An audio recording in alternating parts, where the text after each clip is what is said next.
when you get a reading assignment, say it's 50 pages long, chances are it's not all going to be perfectly relevant.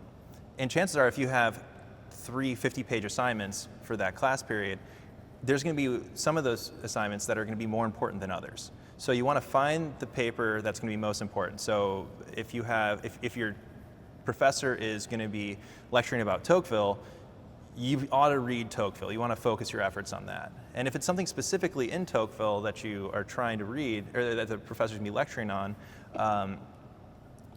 what you want to do is find within that in that reading where it talks specifically about that.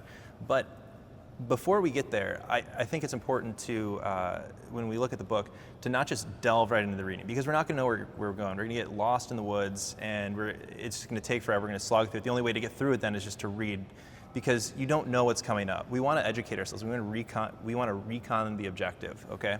And so what we do is we start by looking at the reading assignment. We want to look at, if that's presented in the syllabus, we want to look at the lecture it's relevant to and the title of that lecture. All right, that way we know what the professor is trying to get at. Then we take a look at the book, if it's a book, and we start from the outside. We read the cover, we read the back, we read the editor's introduction, or skim it.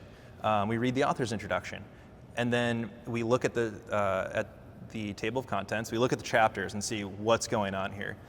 And then we go in there, and a lot of times in academic writing there'll be subtitles within the chapter itself, and we can break the reading assignment, the chapter down into that. So we can like read the introduction to the chapter, and then go in and hit the relevant subtitles within the reading assignment.